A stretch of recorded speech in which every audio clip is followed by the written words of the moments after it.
Dear colleagues, good afternoon. We have gathered so that I can congratulate you on your election victory, but also to talk about what we have to do in the near future.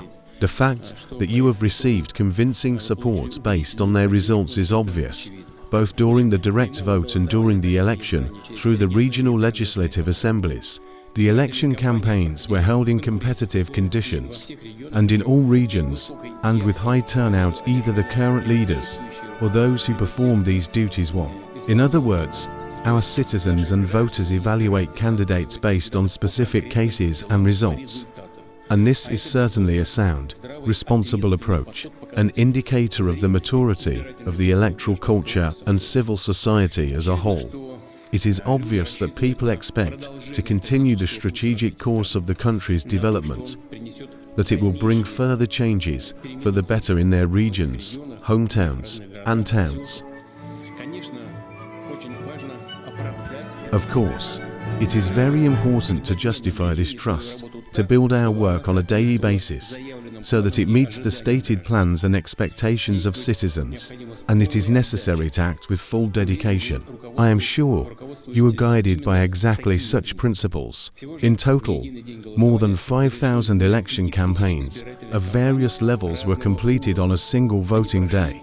They were held in 81 regions, almost all over the country, and different approaches were used in the subjects of the Federation to make participation in the elections as convenient as possible for citizens. I am referring to both remote formats and the organization of multi-day voting.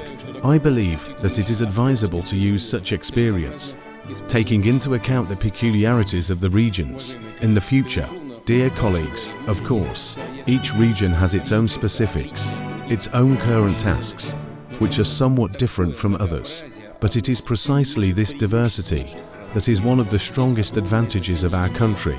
Here, coordination and consolidation of the capabilities and efforts of different regions, the formation of regional socio-economic programs in close alignment with the interests of achieving our national goals are of great importance. Our common key task is to strengthen the sovereignty and security of the state, and in this regard, it is of great importance that the regions do to ensure the military-industrial complex, the active support of our military personnel on the front line, veterans of special military operations, and their family members. These are all tasks that, of course, remain with us as key. I hope that this work will continue.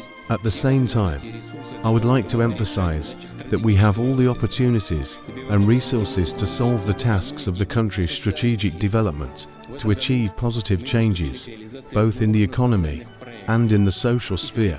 This year, we have started implementing new national projects. Their effectiveness largely depends on how the field work is structured. I have no doubt that you are constantly monitoring all these issues, and I ask you not to slow down the pace of completing your tasks in close cooperation between the federal and regional authorities. It is necessary to ensure conditions for long-term economic growth and for solving the tasks of technological leadership and, of course, in compliance with the principles and requirements of macroeconomic policy, as I have said many times. But in the end, it means to improve the quality of life and well-being of our citizens, Russian families. And here, I repeat, the contribution of each region is important, together, of course, with the government. I would like to emphasize that significant resources are being allocated to the implementation of national projects.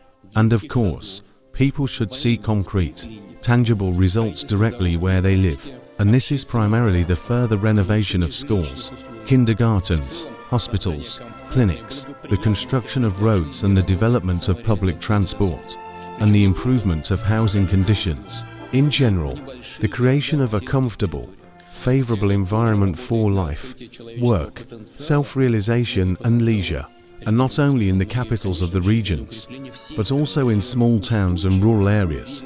All this also works to unlock the human potential, the potential of the regions as a whole, and ultimately to strengthen the entire country, its sustainable, confident development. And of course, we need to do everything necessary to preserve the historical and cultural heritage of the regions and their identity, so that people can feel the connection of the times, sincerely share the values that have always been important to our society, and know how much we can be proud of, what we can, and what we should be proud of. Dear colleagues, both the scale of the tasks we face and the challenges that our country is currently responding to place new and higher demands on the management system and on people working in government. I repeat once again, not only professional, but also personal qualities are important here, as well as a willingness to work primarily for the benefit of Russia and serve its interests. I hope that this is exactly what you will proceed from in your personnel policy and actively involve veterans of the special military operation in the management teams. I keep saying this all the time. First of all, graduates of the federal program Time of Heroes and its regional counterparts. To graduates of this program, Maria Fyodorovna Kostyuk and Evgeny Alexeyevich Pervishov became regional leaders following the results of the last elections. I am convinced that the devotion to the motherland shown by our servicemen, people who have undergone military training, and their firm internal principles should be guidelines for everyone who is in government and decision-making today. And I would like to emphasize that we must always be attentive to people's opinions, be in constant contact with them, meet, listen, understand people's requests, because it is the assessment of citizens. We have talked about this many times. I want to emphasize once again, it is the assessment of citizens that is the main criterion for the effectiveness of what we do. Dear colleagues, I would like to wish you successful, fruitful work and achieving the results that people expect from you. We understand what historical stages Russia is going through.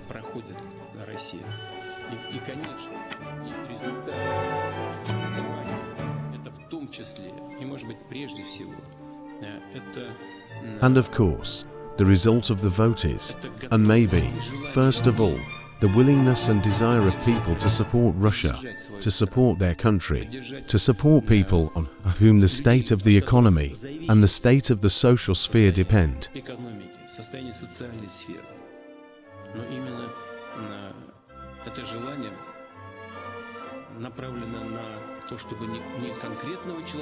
But it is precisely this desire that is aimed not at lifting a specific person with his ambitions somewhere up, but at making the country stronger.